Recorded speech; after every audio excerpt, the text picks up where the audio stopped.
Olá, seja bem-vindo à primeira aula do curso Fisiologia do Envelhecimento. Eu sou o professor Marcos Borges, especialista em exercício físico e envelhecimento.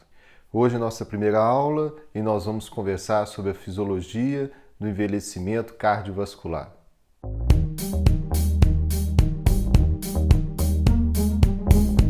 Para ilustrar nossa aula, vou trazer o exemplo do indiano Faljar Singh.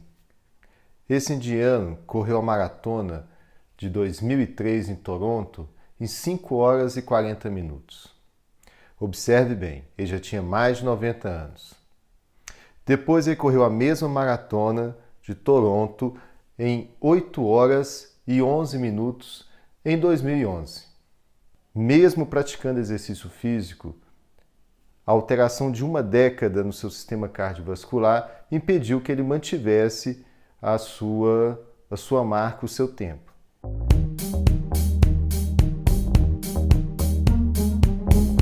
Pensando nisso, eu fiz o seguinte questionamento: o que modifica no sistema cardiovascular que impediu Faljar Singh manter o seu desempenho durante os 42 quilômetros na maratona?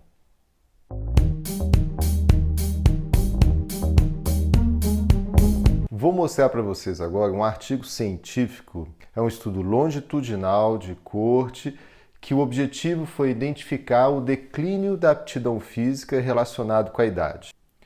Esse artigo mostrou de forma robusta que o declínio da aptidão aeróbia, marcado pelo VO2 máximo, ele não é linear. Quer dizer, sustentamos aproximadamente a aptidão aeróbia dos 20 aos 40 anos aproximadamente. A partir de 45, 50 anos, começa o declínio fisiológico, mesmo para aqueles que praticam atividade física. Apesar que esse declínio ele é individual, mas numa média geral ele acontece a partir dos 50 anos, se tornando mais forte a partir de 80 anos.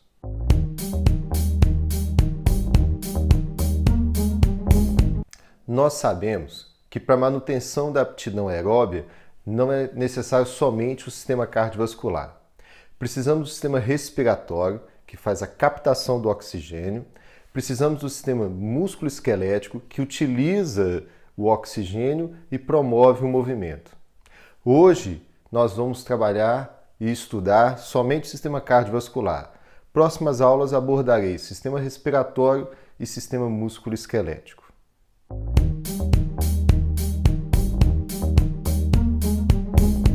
Então nós temos o sistema cardiovascular, que é um sistema fechado, formado por uma bomba, que é o coração, e todos os seus vasos que transportam sangue, levando oxigênio e trazendo os metabólicos. Vamos falar primeiro das alterações periféricas relacionadas aos vasos. A alteração dos vasos, a mais documentada, é o seu enrijecimento. Os vasos perdem a sua complacência, que é a capacidade de se adaptar ao volume de sangue que passa por ele. Nós sabemos que o sangue ele é pulsátil, vem uma onda, então teria que distender e o vaso retorna. Então essa rigidez aumentada causa um aumento na resistência periférica. Por que temos essa rigidez aumentada?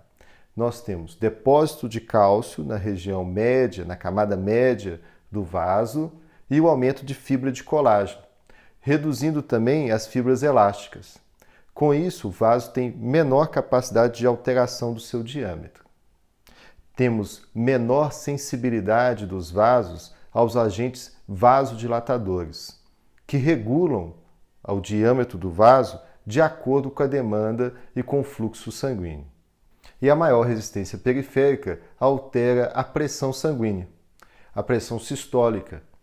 Então, é comum um idoso de 80 anos apresentar uma pressão sistólica mais elevada comparado ao adulto jovem, sem estar relacionado com algum processo patológico.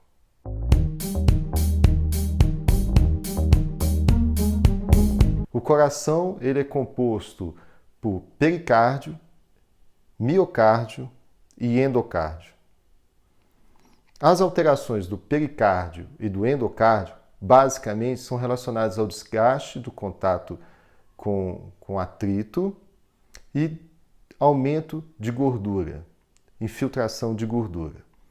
Mas ocorre a sua manutenção e o seu papel.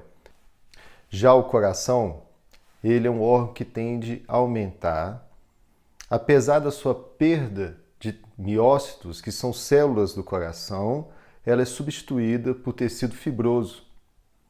Nós temos as seguintes alterações. Nós temos o aumento de tecido fibroso, o aumento de fibras de colágeno e o aumento de gordura no coração. Essas alterações tornam o coração menos eficiente para desafios como exercício físico e estresse psicológico.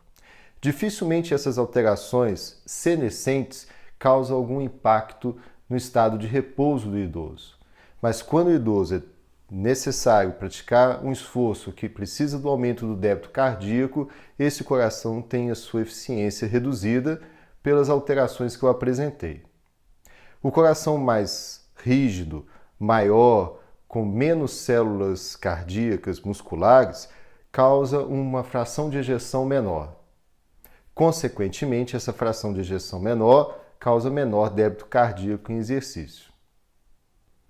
Uma alteração muito bem documentada relacionada ao processo de envelhecimento do sistema cardiovascular é a redução da frequência cardíaca máxima. Sabemos que em exercício o nosso desempenho depende da capacidade de elevar a frequência cardíaca com o aumento do volume sistólico e dessa forma eu tenho um aumento no débito cardíaco. Débito cardíaco é o volume de sangue circulante por uma unidade de tempo, por minuto. Com o débito cardíaco aumentado, eu consigo responder às demandas do exercício físico. Porém, com essa redução da frequência cardíaca relacionado a uma redução da atividade simpática no coração, eu tenho uma limitação funcional ao estresse físico ou psicológico.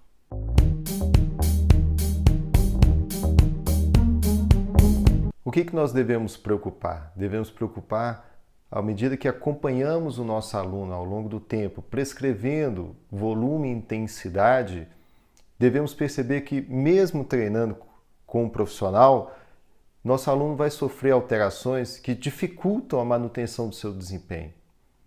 E eu quero chamar a atenção, o indiano que correu a maratona, ele conseguiu percorrer a mesma distância, ele só teve que mudar o tempo. Mas ele teve a capacidade de correr 42 quilômetros.